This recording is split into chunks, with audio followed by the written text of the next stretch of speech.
Hello friends, कैसे हैं आप लोग। आई होप अच्छे होंगे। जैसा कि आप लोग जानते हैं कि मैथ के अंतर्गत रेशियो एंड प्रोपोर्शन एक बहुत ही महत्वपूर्ण चैप्टर है। तो आज इस वीडियो के माध्यम से हम रेशियो एंड प्रोपोर्शन के कुछ महत्वपूर्ण बिंदुओं पर बात करने वाले हैं। ये आज की हमारी पहली क्लास रहेगी। तो बिना देरी किए हम चलते हैं उन महत्वपूर्ण बिंदुओं को जो रेशियो एंड प्रोपोर्शन को समझने के लिए हमें बेहद ज़रूरी है उसको जानना। ठीक है, आज का हमारा पहला टॉपिक है रेशियो एंड प्रोपोर्शन, अनुपात और समानुपात। क्या होता है अनुपात और समानुपात, इसके बारे में थोड़ा सा जानते हैं। सबसे पहले अनुपात की डिफिनीशन को हम देखते हैं, एक एक स्टेप करके वेरी इजी तरीके से जो है इसको हम समझते हैं कि अनुपात क्या होता है। सबसे पहले हम रेशियो के बारे में जानते हैं कि अनुपात क्या होता है। अनुपात का मतलब होता है कि सजातीय राशियों के संबंध को उनका अनुपात कहा जाता है। अब यहाँ पे सजातीय राशियों से क्या मतलब है, जैसे एग्जाम्पल हम देखते हैं। यहाँ पे दिया गया है 12 मीटर, 10 मीटर, 8 मीटर का अनुपात क्या होगा। सजातीय अनुपात का मतलब होता है कि ये जो इसके मात्रक हैं, जैसे मीटर, मीटर, मीटर, ये तीनों समान होने चाहिए। आपको यदि किसी का अनुपात निकालना है तो सर्वप्रथम ये यूनिट हमको समान करनी है। जैसे यहाँ पे यूनिट समान है तो इसका हम डायरेक्टली जो है अनुपात निकाल सकते हैं। जैसे 12, 10, 8 का लिखेंगे 12:10:8। और यहाँ पे इसका अनुपात देखेंगे तो 2 छक 12, 2 पंचे 10, 2 चौके 8।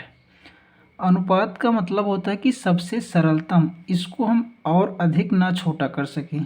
तो सबसे छोटा क्या हो गया, 6:5:4। तो ये हमारा इसका अनुपात हो जाता है, जो कि सही जवाब है। आगे चलते हैं। आगे है हमारा अगला 10 मीटर, 10 किलोमीटर, 20 मीटर का अनुपात क्या होगा। अब इसको निकालने के लिए हम क्या करेंगे, यहाँ पे देखते हैं कि 10 मीटर है, 10 किलोमीटर है, 20 मीटर है। तो यहाँ पे यूनिट आप देख रहे हैं, यूनिट चेंज है। यहाँ मीटर है, यहाँ किलोमीटर है, यहाँ भी मीटर है। तो इन सबको मिला के हम एक यूनिट करते हैं।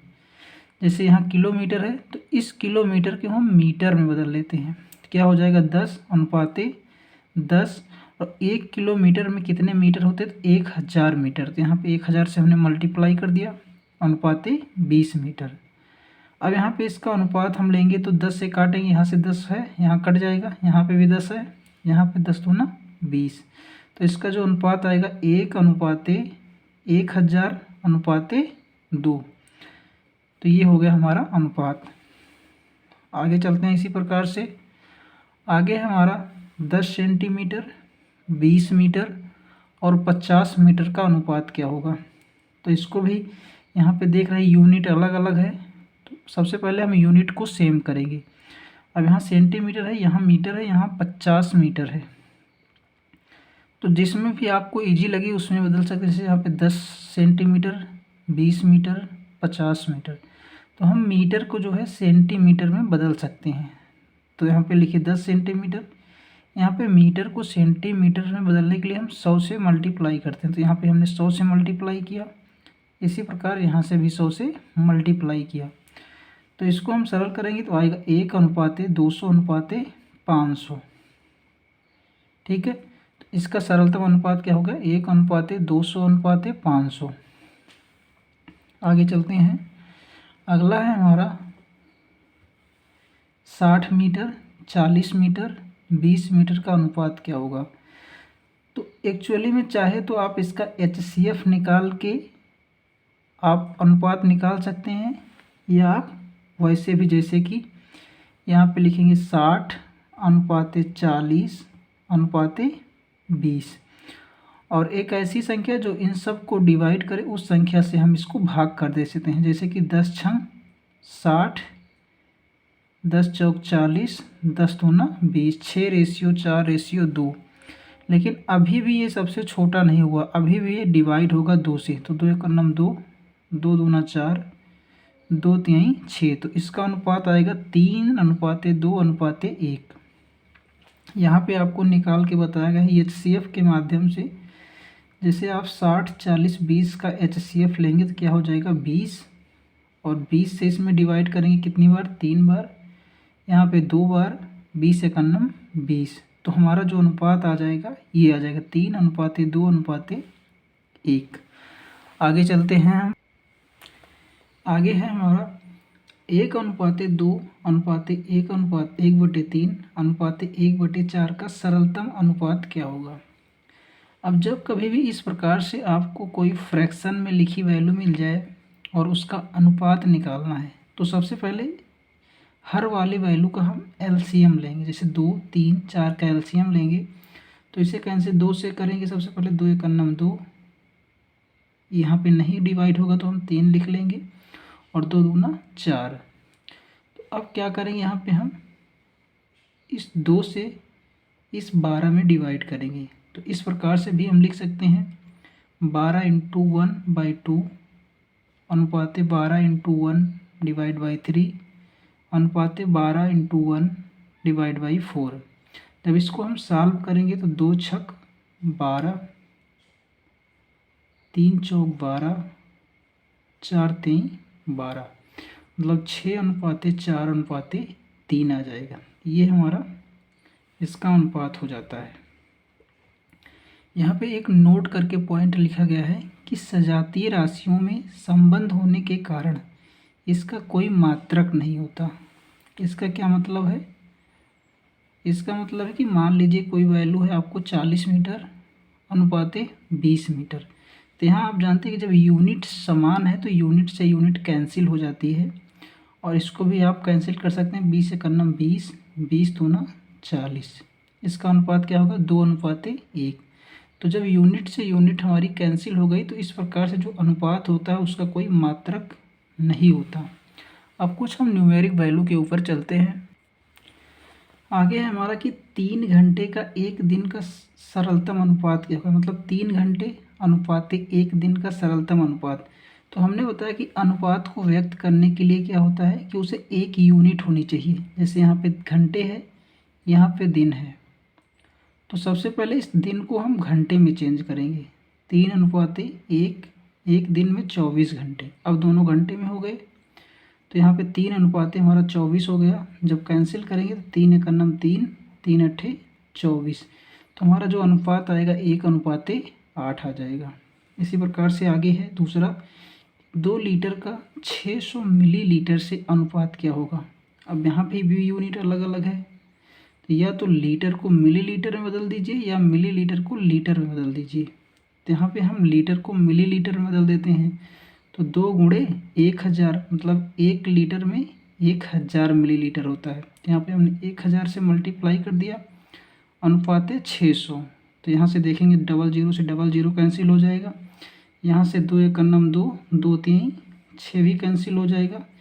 ये जो हमारा अनुपात निकल के आ जाएगा 10:3, इसका सही जवाब हो जाएगा। आगे है, आगे इम्पॉर्टेंट सवाल है, इसके ऊपर चलते हैं हम। जैसे कि यहाँ पे दिया गया है, यदि A/B बराबर 3:5 तथा B/C बराबर 2:3 है तो A/B/C का मान क्या होगा। इसके 2 तरीके हैं, किसी भी तरीके से आप लगा सकते हैं। जैसे सबसे पहला तरीका है तो जिसकी हमें वैल्यू निकालनी है A/B/C का, उसको इस क्रम में लिख लिए, A/B/C के क्रम में। अब यहाँ पे जो हमको वैल्यू दी गई है, जैसे A/B हमें 3:5 दिया गया है, तो हमने A के सामने A की वैल्यू, B के सामने B की वैल्यू लिख दिया। इसी प्रकार से यहाँ B/C का मान दिया गया है, तो B का मान 2 है, C का अनुपात 3 है। तो B के सामने हमने 2 लिख दिया, C के बाद नीचे यहाँ पे 3 लिख दिया। अब हमें यहाँ पे निकालना है A/B, A/B/C। इसको कैसे निकालेंगे, यहाँ पे इस C की जगह खाली है, तो यहाँ पे इसके जस्ट बगल जो है इस जगह पे इसको हम रख देते हैं। यहाँ पे भी 5 कर देंगे, और इसके जस्ट बगल ये 2 के यहाँ पे खाली है, तो यहाँ पे हम 2 को बिठा देंगे। अब सबको मल्टीप्लाई कर लेंगे, इसका मल्टीप्लाई 3 दूनी 6, तो ये A का अनुपात आ जाएगा। इसकी मल्टीप्लाई करेंगे, B का अनुपात आ जाएगा। इसकी मल्टीप्लाई करेंगे तो C का अनुपात आ जाएगा। अभी ये सरलतम अनुपात नहीं हुआ हमारा, क्योंकि अभी ये संख्याएं कट रही है कि नहीं कट रही इसको देखना है। 6:10:15, मतलब ये सभी संख्याएं जो किसी एक गिनती से नहीं कट रही थी, ये हमारा सही जवाब हो जाता है। अब इसके दूसरे मेथड पे हम चलते हैं। दूसरा मेथड क्या कहता है? इसका दूसरा मेथड है कि A/B की वैल्यू आपको दी गई है। क्या दी गई है? 3:5 यहाँ पे। B/C की वैल्यू भी दी गई है 2:5। तो इसको हम कैसे निकालेंगे वो भी देखते हैं। यहाँ पे A/B/C का मान निकालना है। यहाँ पे एक चीज़ हमें ये ध्यान देना है, जैसे A/B यहाँ पे दिया गया है तो अगली जो वैल्यू स्टार्ट होगी वो यहाँ B से ही स्टार्ट होनी चाहिए। जैसे A/B बराबर 3:5 है, B/C बराबर 2:3 है। तो ये मतलब सही तरीका है। जैसे यहाँ A/B बराबर 3:5, तो अगला जो हमारा स्टार्ट होगा वो B/A से ही स्टार्ट होगा। तो यहाँ B/C है 2:5।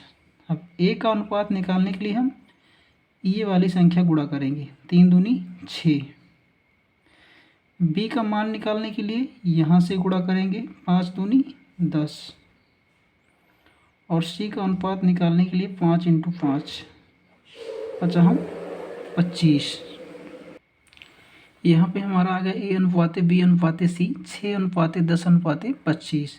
तो चाहे आप इस तरीके से लगाएं या इस तरीके से, दोनों की वैल्यू सेम ही आनी है। लेकिन जो सबसे सही तरीका है इस तरीके से हम लगाएंगे, क्योंकि जब बड़े बड़े सवाल आते हैं तब हम यही तरीके से लगाते हैं। ठीक है, तो ये तरीका बेस्ट है, यही तरीका आपको सीखना है। आगे चलते हैं हम। अगला है हमारा यहाँ पे, यदि A/B/C, यदि A/B बराबर 2:3 तथा C/B, ठीक है, आगे हमने B/C पढ़ा था, यहाँ पे क्या दिया गया? C/B की वैल्यू इतनी है। तो A/B/C का मान क्या होगा, इसका भी हम दोनों तरीका देखने वाले हैं। सबसे पहले फर्स्ट मेथड है कि आप इसी प्रकार लिखिए इसकी वैल्यू A/B/C, A के नीचे A की वैल्यू, B के नीचे B की वैल्यू। ठीक है, इसी प्रकार C/B दिया गया है तो दूसरे में C के नीचे C, B वाली वैल्यू V के नीचे। अब यहाँ पे जो जगह ये वाली खाली थी, हमने जो इसके बगल गिनती थी इसको यहाँ पे बिठा दिया। इसी प्रकार से यहाँ जो जगह खाली थी इसके बगल ये 3 था तो यहाँ पे हमने 3 को बिठा दिया। अब जब मल्टीप्लाई करेंगे इस यहाँ पे तो 2 3 6 आएगा, और यहाँ से 3 3 9, और यहाँ से 3 5 15। अब इसको हम देखते हैं ये संख्याएं जो है किससे कट रही है, अभी भी 3 से कट रही है। तो 3 दूनी 6, 3 3 9 और 3 5 15। तो इसका जो सही जवाब होगा 2:3:5 हो जाएगा। अगला तरीका देखते हैं अगले मेथड की तरफ इसी से। अगला है हमारा मेथड सेकंड, यदि A/B बराबर 2:3 दिया है तो हमने 2:3 लिख दिया। अगली वैल्यू C/B दी गई है तो हमने C/B यहाँ पे लिखना है। लेकिन हमने एक चीज़ बताई, यदि यहाँ पे कोई वैल्यू A/B है तो अगली यहाँ पे B/A से ही स्टार्ट होनी चाहिए। तो यहाँ पे C/B के बदले इसे हमें B/C भी लिख सकते हैं। वैल्यू चेंज हो जाएगी, 5:3 था तो 3:5 हो जाएगा। तो यहाँ पे हमने लिखा 3:5। अब हमें वैल्यू निकालनी है A/B/C की। तो A का मल्टीप्लाई A की वैल्यू के लिए 2 3 6, B की वैल्यू के लिए 3 3 9 और C की वैल्यू के लिए 3 5 15। और जब इसको सरल करेंगे हम तो 2:3:5 आ जाएगा। ठीक है, तो वीडियो कैसा लगा ज़रूर बताएं। और अगला होगा हमारा जो टॉपिक है वो होगा कि अनुपात के प्रकार कितने होते हैं। तो अगला वीडियो हमारा अनुपात के प्रकार पे आएगा। धन्यवाद।